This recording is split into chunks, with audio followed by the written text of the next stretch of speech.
Good evening, everyone. Good morning for those in the United States or anywhere else in the globe. This is the other side of cyber. I am James Azar. Joining me, my co-host, who is doing the the breaking free from COVID. Like I want to put you like, I want to be free. Exactly. So I'm coming to you Want live to from be free. our country's capital in Canberra. So not my usual bookshelf in the background. It's just a wall with painting. Just so not me. So very bland and boring. Just so not me. But I'm so happy to be here. I'm here for the ACER CyberCon for Canberra's conference, and we're day 2 of 3. So I'm looking forward to speaking here tomorrow. It's going to be lots of fun. And have you been, James, over the other side of cyber, other side of the world? You've had an hour going forward for daylight savings for you guys. Yeah, so daylight savings is very, very interesting, right? So the time goes an hour ahead, so you lose an hour of sleep, and most people make that hour seem so significant. Like, I can't tell you how many people were texting me on Monday going like, this sucks, this daylight saving thing, man. And It's I'm just just, an hour.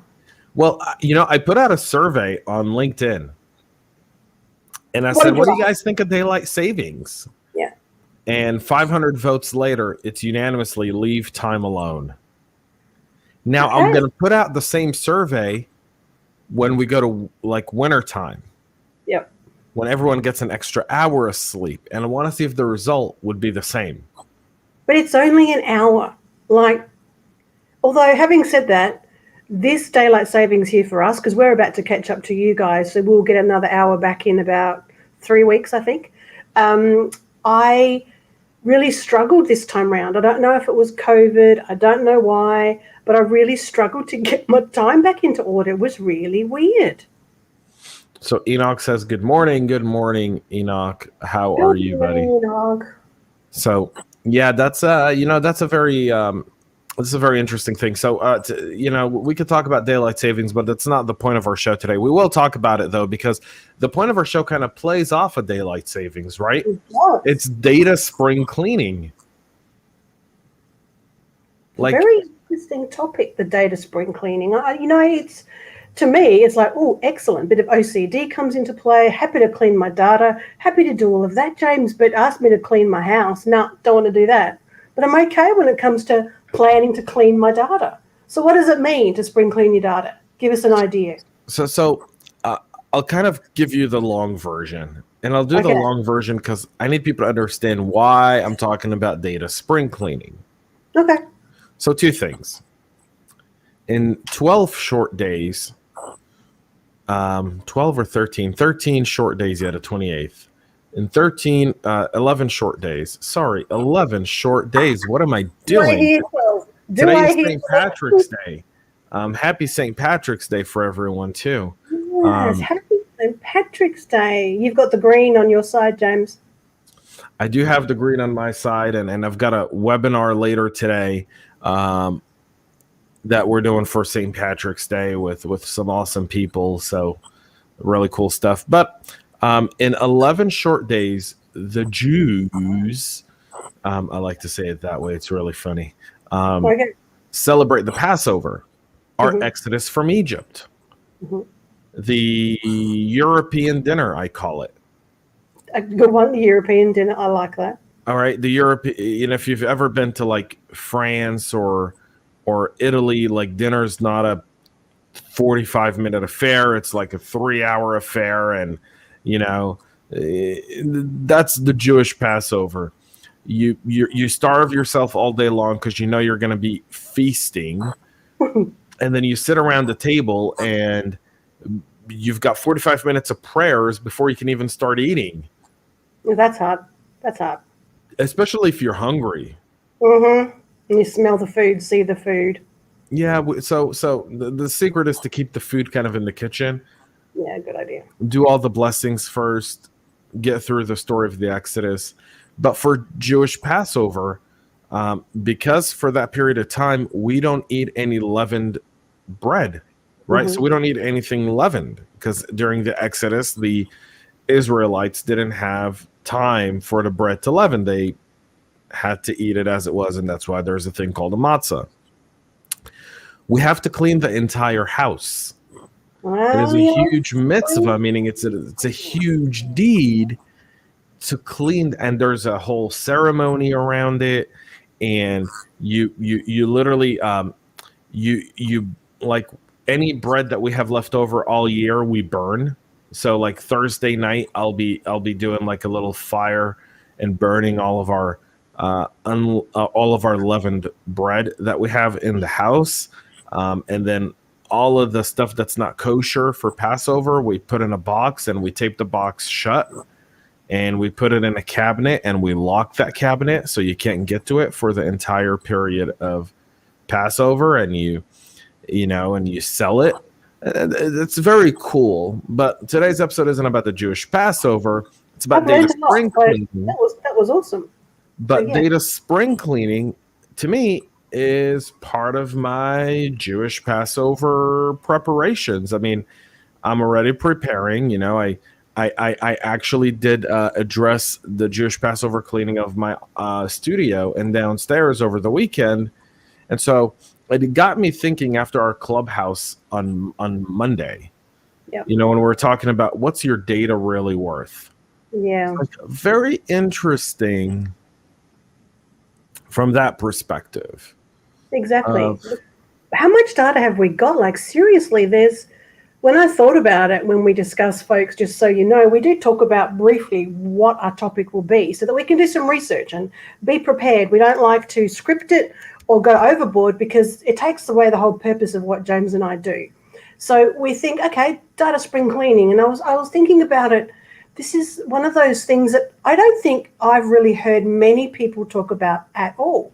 And when I did my search in my preferred search engine of the day, there wasn't a lot. And I thought, there really is an opportunity here, James. And obviously people aren't thinking about it. We talk more about the privacy of data than we do about the spring cleaning of data or managing our data. The pile of papers on our desk gets to a point where we have to do something about it because you know what it's like. That last piece goes on and everything falls off, or the cat jumps up and everything goes down. You bump the table. But when it's on the interwebs or on your devices, you can't see it. And it's only when it says device full, and these days, how often does that happen? So it's a really good point.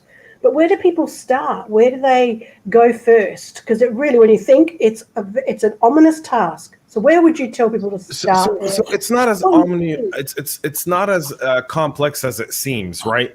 I know, like when I mention the word like spring cleaning, people look at me and go, "It's the most dreaded time of the year," right? Like take all the Christmas songs and make them bad. It's like Christmas is the most wonderful time of the year. It's the most dreadful time of the year. We're spring cleaning, right? But no. A few things. Where do you start? One, inventory. Create an Excel spreadsheet. Create a notebook piece of paper. Put in all your personal email accounts. If you have more than one, some people have multiples. Yep. Put in all your social media.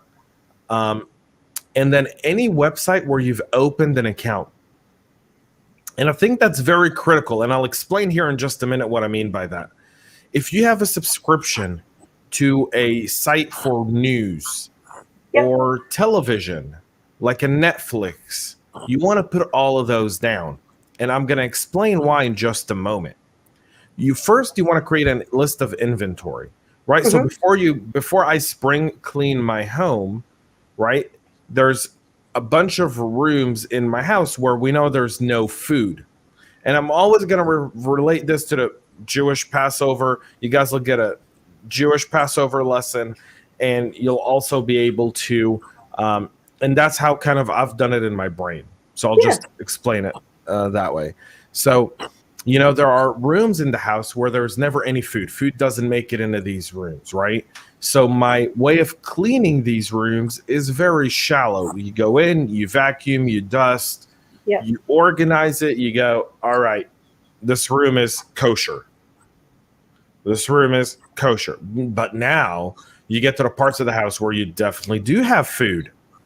Your kitchen, your living room, your dining room, right? Your kids' room, if you've got a teenager, there's going to be food in there. Right. There's food everywhere. So now you've got to go through those parts. And now in those areas, you've got to be very detailed, right? Because in order for your house to be kosher for Passover, you can't have a nook or a cranny or a nook or a crack anywhere that you haven't checked. In fact, it is very customary that the night before the Passover, so this would be Friday night this year, we take a candle and we walk around the house and we check the corners to make sure that we didn't leave any breadcrumbs anywhere, right? Yeah, breadcrumbs. We use those in the interwebs world.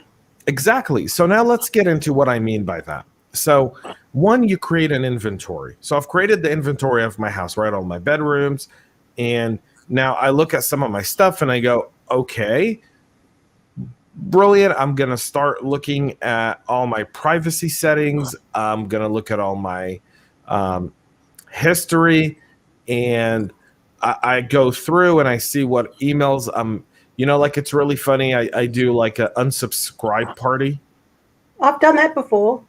Right. So we can do an unsubscribe party, by the way, for those watching or listening. If you want to do an unsubscribe party next week, we can definitely do an unsubscribe party. I don't mind opening my personal email and doing an unsubscribe party with all of you guys. And we can do like a upvote. Should I stick on this emailing list or should I get rid of it? Whatever, all that good stuff. It'd be fun. All right. So you got your email subscriptions, social media. And devices? then all my devices. Okay. So that's all part of the inventory. That's all part of the inventory. So I'm writing this down because I think we're going to do an article on it, to be honest. So keep going. All right. So once I've done all my inventory, now I take that and I start to address it one by one.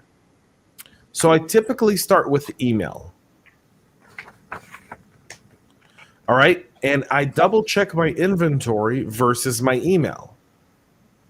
Typically, when you subscribe to something, you're bound to get emails and you'll forget that you've even subscribed for it. No. So a good thing to do is go through your inventory and in your email, start looking for, like Facebook, Twitter, LinkedIn. You know what you could do, just on that, James? A lot of the times when you subscribe, you get a no reply email that's a confirmation. So you could even sort through your emails for the no replies and have a look from it that way. That's a very smart way of doing it. I typically do it by newsletters. So I'll search newsletters. Okay, yep, that's a good one. No reply newsletters. Subscription? Subscription or welcome. I love the word welcome. So those are some of the keywords I use on my email. And that's where I start. And then that's how I literally do the final inventory add-ins. I like that. Something else you could do as well, if you have a password manager tool, you'll have a lot of your logins, all of them should be there. So you could also use that as part of your inventory. Don't take your login details to put it on the inventory. I'll repeat that. Don't take your login details. Just take the website and the name of it so that you can put it in your inventory, because that might help as well from a subscription point of view if you want to keep things. Yeah, so that's a very smart way of doing it, by the way, JJ. Very, very brilliant. Oh, you're very smart, considering I've had a very long day. So maybe I'm done for being smart. Keep going. You never know. I might throw some more smart stuff out there. I like you throwing smart stuff, and please, your intelligence is not an issue on today's show. We all know you're out of the two of us, you're the smart one. I'm just the mouth. I don't think so. I think we can argue about that. We'll talk about that on another show. Yeah, the other show. Are you on Team JJ or Team James? Exactly. JA or JJ? Very confusing. So, once you do that inventory, and you finalize your inventory list, now you move on to actually doing the cleaning. Okay. So clean your email of any newsletters you don't read, any emails you don't open that you're just like, all right, I don't know what I was thinking when I signed up for this, but I did. Unsubscribe. Now, something very critical. These marketers, they're really smart about unsubscribing. So they'll tell you unsubscribe, but you're not really, you're unsubscribing from one portion of it. So they'll create like 5 different things. So make sure when you're unsubscribing from all communications, unless you want to receive communications about one thing specifically. That's where it says things like manage your subscription. If you have that option to manage your subscription, that's where you go into unsubscribe from all. So exactly. And I'll explain where this kind of falls into cybersecurity awareness, something that JJ and I both have a big passion towards, is the idea that in most cases where your people fall victim to phishing emails, it's because they get so many emails in their inbox. Yeah. They no longer have good inbox hygiene. So start with this. Once a year, spend a few hours, put yourself a cup of coffee, go through your emails, search through the keywords we gave, like no reply, newsletter, welcome, subscription, so forth, and just go through these and be like, okay, these are all great. I'm going to stay subscribed to all of those, or I'm going to unsubscribe out of these. For example, I have 8 different email addresses. Yeah, I think I've got 4 now, but yeah. So just explain to people why you do that, James. So I do that from the inboxes. I do it. So I'll explain. I don't do this on all 8 inboxes. I don't. There's not enough time in the day for me to do that. Right. So I every year I kind of pick the inbox. I pick 1 or 2 inboxes that I do this on, and I figure that within a few years, or within the point of a year, I'll get it all done, right? So I pick the 2-3 inboxes I use the most, and I go through those. Sometimes you subscribe to something to get like a white paper you want. Like I hate the people who do that. Like I really hate them. Like, I want to read your white paper, but I don't want to give you my information. Why are you making me give you your information? Fine, you're going to get information on an inbox I never check. And then I'm never going to open your stuff. And that's going to lower your score in email delivery because I never engage with your content. And that's just really not effective. Well, I think the online marketing funnels, as they call them, and things like that are going through a bit of a relook at this point for that very purpose. So you're absolutely right. Right? Like, if your content's good, I promise I'll engage with you. So I do that, and then I go into my privacy settings. So I've got my Gmail account open, and I kind of want to give you guys an idea of, if you actually go to your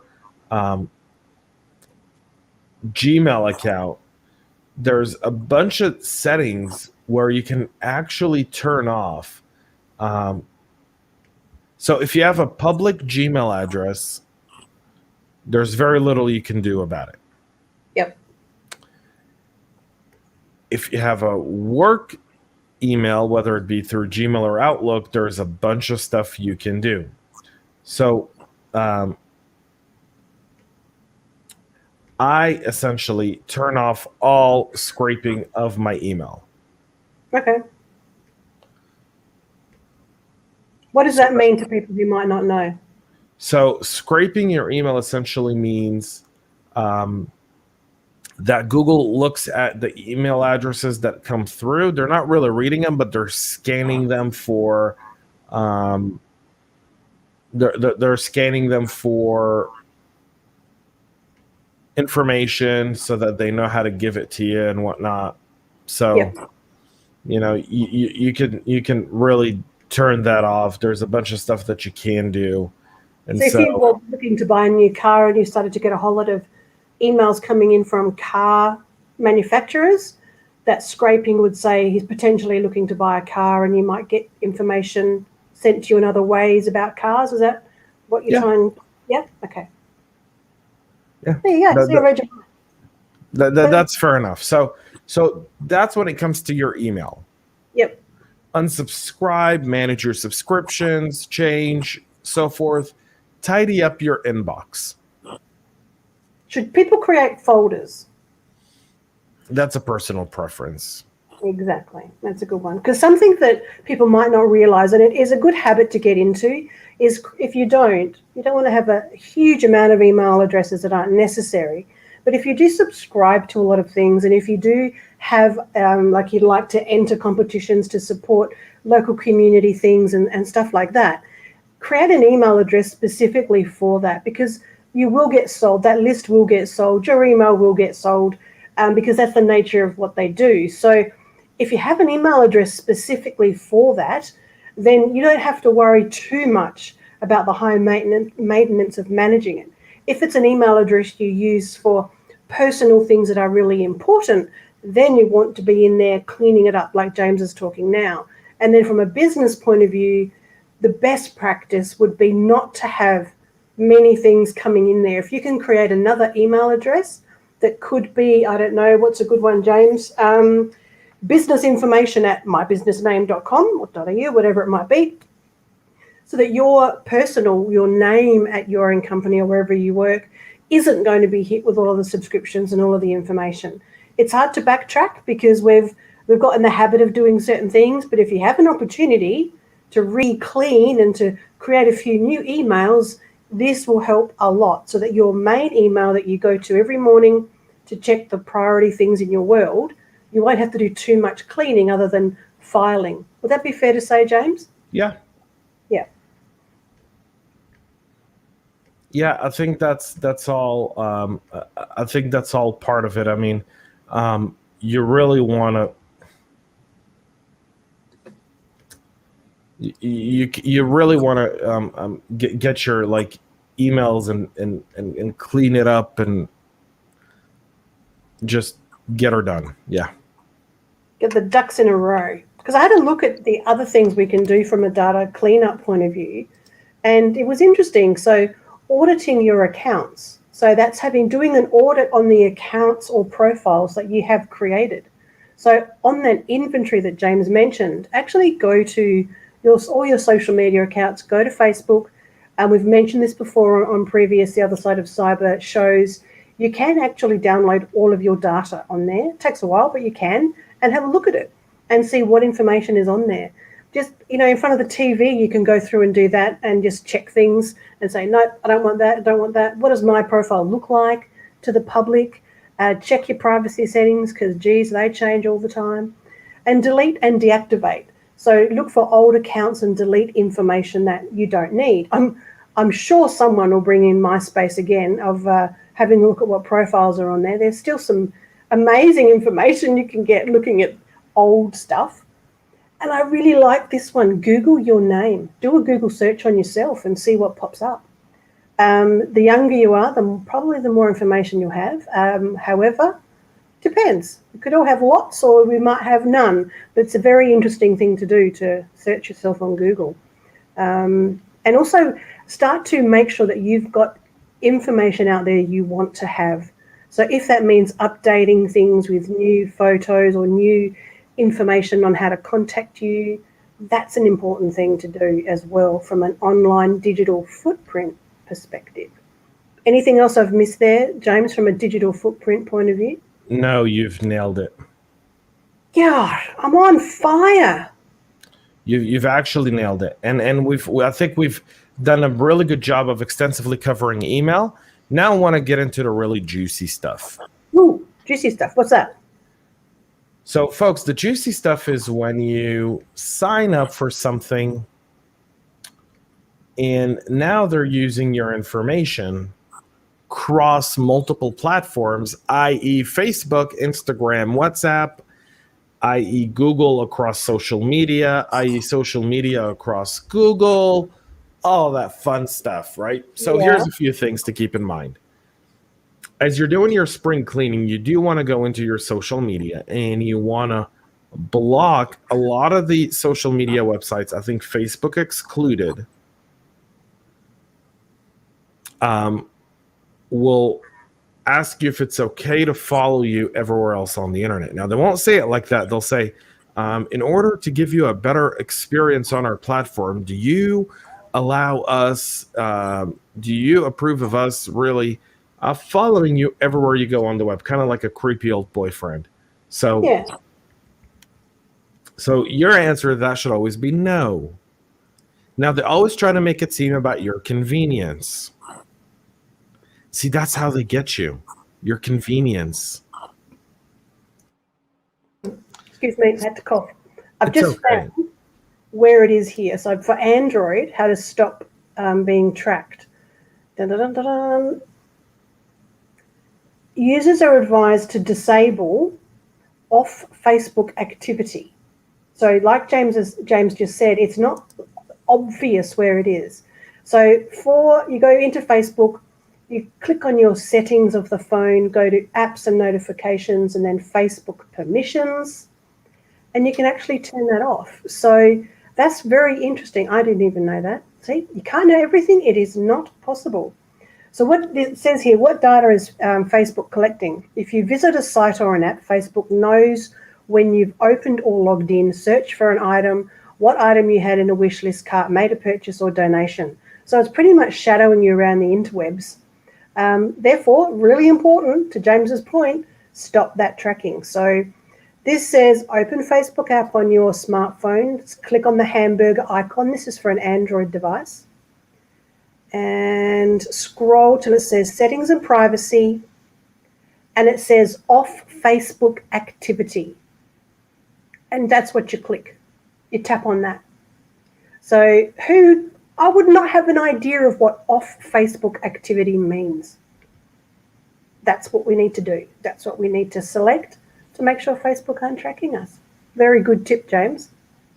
So once you do that on social media, and that's a brilliant example, you go through all of your social media accounts and you kind of turn it off, you refresh it. I recommend you even download your data on social media. Like I've downloaded my Facebook data for Goodbye Privacy, the season of doing this year. And I'm actually going to share how Facebook algorithms have shaped some of the way I think and share things. I'm actually doing a self-analysis. So very, very interesting. I'm putting myself out there, folks. You are indeed. Wow, it's pretty awesome. You know. And I've just noticed the time, very importantly, new show format. Well, it is our show format now. It's not new. We've been doing it for long enough now.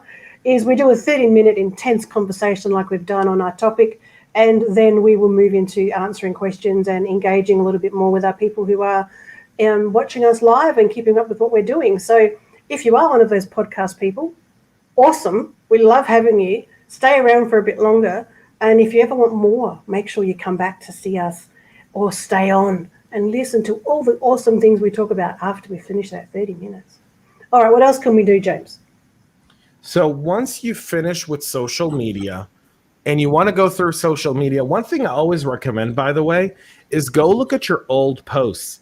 Facebook and Twitter, and a lot of them will let you go back by years. And you can go through and look at some of the stuff you've posted, and if you think it's stupid, you can delete it. Stuff in social media typically loves to bite you in the tail end, and some people wait to purge their social media when it's too late, especially if you're looking for work or if you're looking to do a career change. A lot of employers do look at your social media. So I always say, one, either make your social media extremely private, and if you have posts that are, what one could consider to be controversial, you can make it just private for you to see. You don't have to delete them, but make them just private for you to see, and you'll be all right.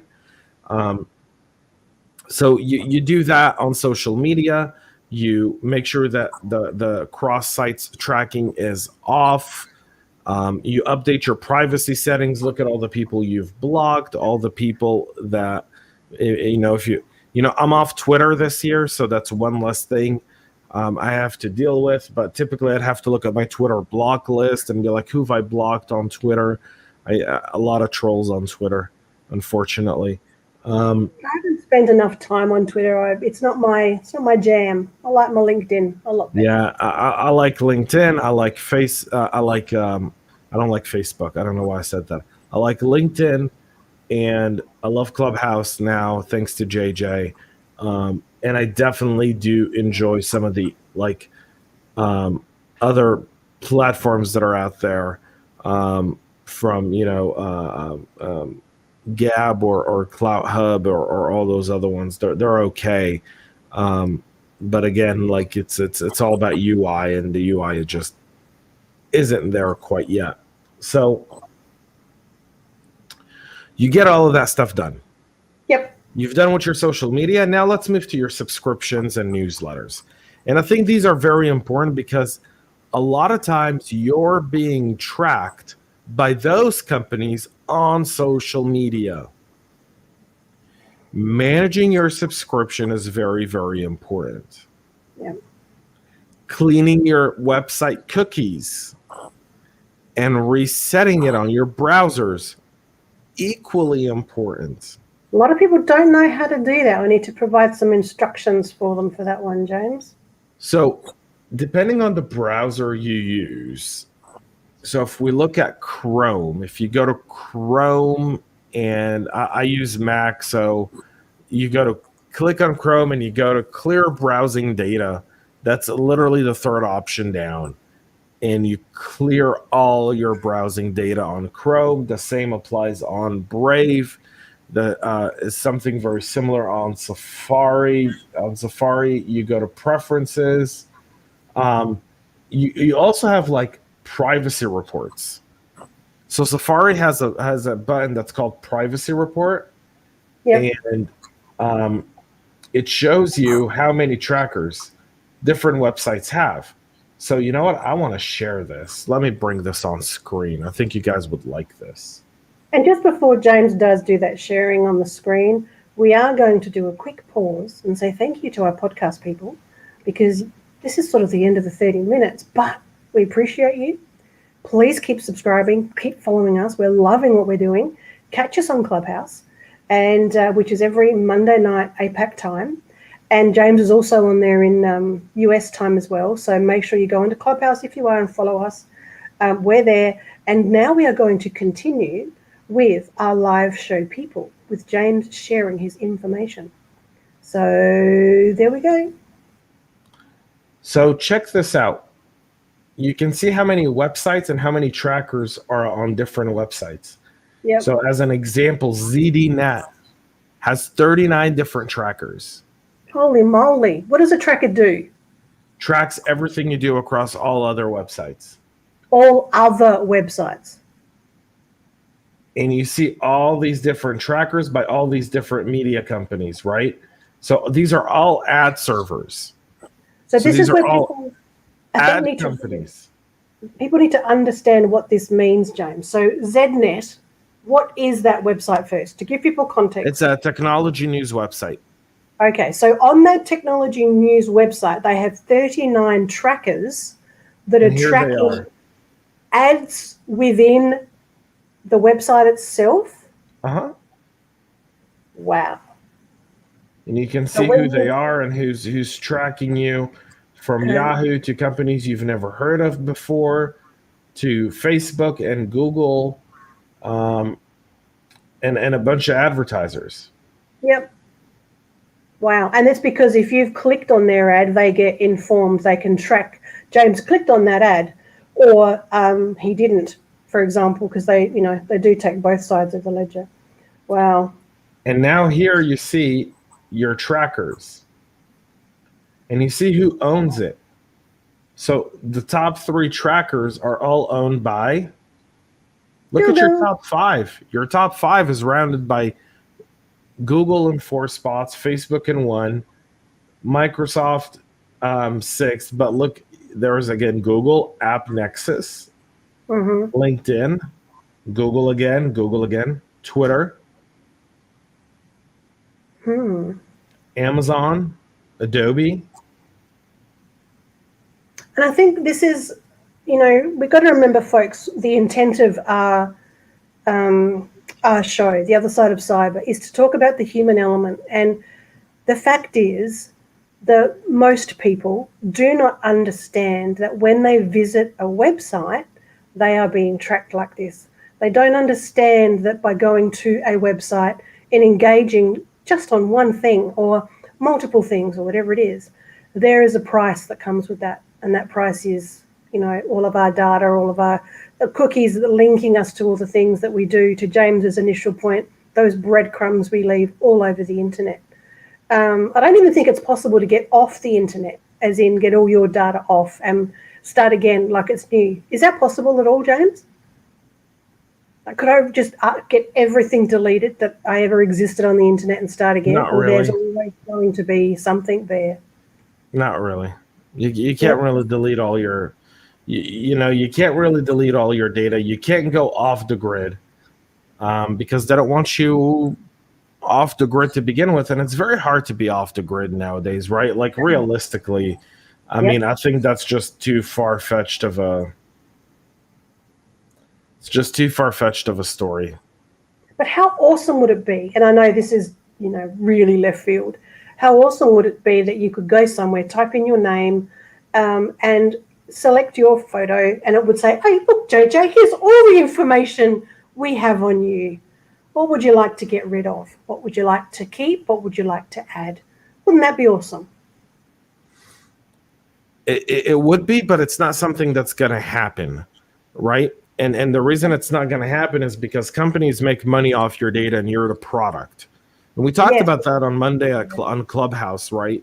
That'd flip the power to us, and that ain't never going to happen, will it? No, that's like government telling you, you know what? We're not going to make any requirements,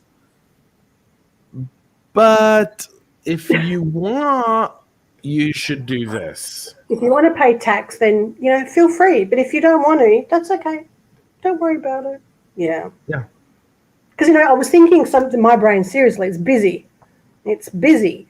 I was thinking about also our devices where people don't realize, most people in tech do, but you should go clean out your temp files, your download folder, and actually have a look at the dates of things. You can do a very detailed search and download some pretty cool software. James, you might know of some that we can recommend to people to do some research on, to find out to what is on my machine that could be 18 months or older.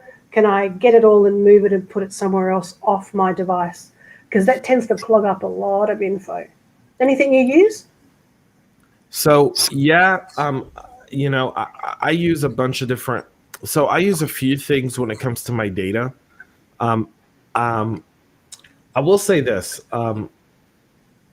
as you were kind of talking about that, you kind of brought me to the place where one of the things I do is the browsers I use, I actually set my privacy settings through the browsers a lot of times as well.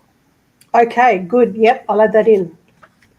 Privacy settings and browsers. So, like, I'm a big fan of Brave on my laptops and desktops. I'm a big fan of DuckDuckGo on my phone. So I have the DuckDuckGo browser app on my phone, and that's the only app I have. I don't have Chrome. I don't have any other one. DuckDuckGo is awesome. A great website. I will see if I can find it and we can add it to our YouTube page, James, where it's got all of the possible things ever that takes you directly to the privacy page of them all. So it's a really useful tool. I do have it saved somewhere, so I'll make a list of that. So when we're talking about spring cleaning for data, let's come back to devices. And if you've got, because some people will have multiple devices, some people have old devices. I've got a very old laptop at home that does eventually need to be disposed of. I don't even know if it'll turn back on again. So what should I do from a data spring cleaning point of view to look at my devices that are old, out of date? I never use them. What do I do with that device, James, to get rid of it properly? It's a Windows device. So you want to format the device, or you want to beat it with a sledgehammer, pour it in bleach and acid, and put it in the garbage. If it's a Windows device. Sledgehammer. Cool. So if you can't turn a device on, the safest thing is to destroy it, like run your car over it. Seriously, like not joking. Is that what you do? Yeah. Okay. Awesome. That'll be a good, getting rid of the stress of the week. What about if you can turn on the device and you would like to sell it or give it away or whatever for a Windows device, reformat it, that wipes everything? So you want to wipe your entire, when you format your device, you're essentially deleting everything off your hard drive. Not to mean it can't be brought back by someone who's very smart forensically, right? But it just means that someone would have to work really, really hard to get that stuff back. Yep, that's good. Look, some people are paranoid about that information and under no circumstances will let go of a device. They'd rather run it over with a car or destroy it with a sledgehammer, which is fine. I mean, like what? I mean, I had a device once that I was just like, yeah, there's no way in hell anyone's going to get their hands on this. I'm not even going to reformat it. I broke it into pieces. I took out the hard drive from the computer. Yeah. And then I smashed the hard drive to shreds, put it in bleach, put it in, I Hillary Clinton the shit out of it. Now, did I read correctly that, well, I saw it on Mr. Robot, that you can put the hard drives into microwaves? Does that work? This is, just TV stuff, people. Mr. Robot, great show if you haven't watched it. Not for the kids, but really enjoyable show. So the school of thought is that if you put it in a microwave and you nuke it, it can't come back. That's not really true. Okay, so smash it with a sledgehammer. Smash it with a sledgehammer. Put it in I mean, just there's the Hillary Clinton How to Destroy Your Hard Drive playbook. Yep. Just use that. Okay. What about phones? What about old phones? Same thing with your phones. I mean, on iPhones, it's very easy if you just restore it back to factory. If you restore it back to like how you buy it, it erases everything. On Androids, I would be misleading if I told you how to do any of that. I don't use Android. I have one device with Android, and it's typically just for testing and nothing else. So, and I've had that same device for like 6 years. Yeah. So what about the devices themselves with folders and how people are pretty bad with their keeping things in the right folders and filing and all of that? I know it's a personal choice, but do you think there is a best practice? Is there any guidelines for people to start with? Or So I always tell people this. Think of browsing. Think of us. We on the internet are like teenagers. I don't care how old you are. Yeah. When you're online, you behave with the same decision-making capabilities as you did as a teenager. Now, that's a scary thought for many, but that is the fact. That is why cybercrime is so prevalent. That's why your privacy is so out there. So I would take it to I would take it down a different road. Okay. So what I would say is when you do your spring cleaning, you want to be a little bit more responsible than you are when you're actually doing the stuff, like when you're actually online. So, and that means understand that you were probably behaving like a teenager at some point online and you signed up for stuff you shouldn't have never done. Yeah. And I think one critical aspect to all of this, folks, is your passwords. Some people use password managers, and that's great, and some people don't. If you don't use a password manager, when you do your spring cleaning, to go in and kind of refresh all your passwords would be something very smart, and using a password manager would be the best way to go about it. And absolutely, because you're doing all the same type of things. Right. Enabling multi-factor authentication on any of those accounts, not through text message, but through one of the authenticator apps. Google has one free, Microsoft has one free. Yeah. Your antivirus provider typically will give you one for absolutely free. Even your VPN companies give you a free, kind of a MFA authenticator. And if you have questions on that, I'm not going to get into it, but the great Roger Grimes and I did a podcast on the CyberHub podcast called Hacking MFA just about a month Very ago. good. Very good. So I would pay attention to that podcast.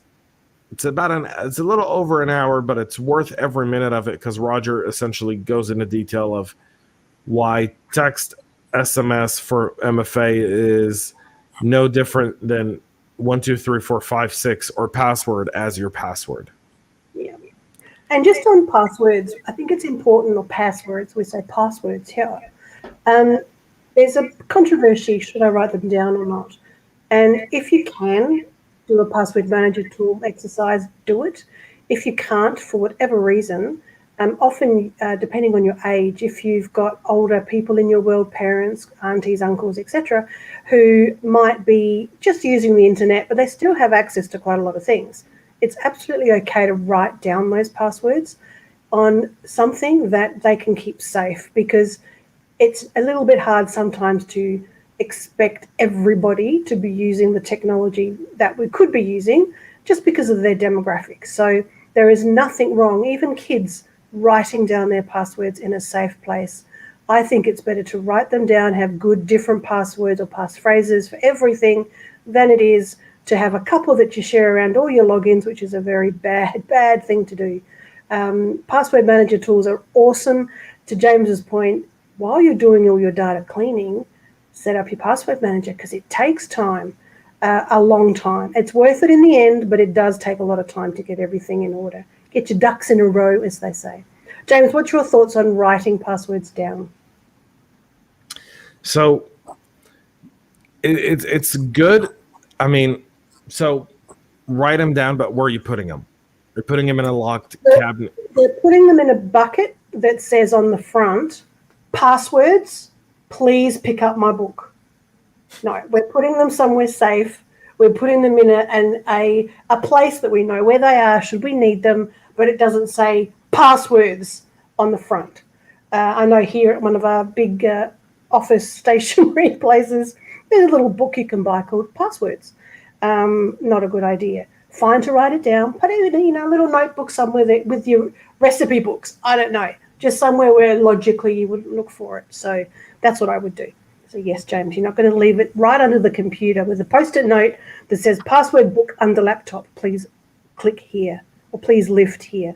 No, we won't do that. So here's the thing about writing down passwords. It's bad hygiene. Depending on your demographic? It's bad hygiene no matter what. Yeah, look, this is a rarity. We're going to agree to disagree, James. I know a guy who writes his passwords and then tapes them on the bottom of his laptop. Well, that's silly. And he thinks that's smart. Now, he's an idiot. But if you've got them in a book, like my mum, she's 72. She can't remember all of them. It's not possible. So they're in a book. She knows. I don't even know what the book is, to be honest. I don't know what it looks like.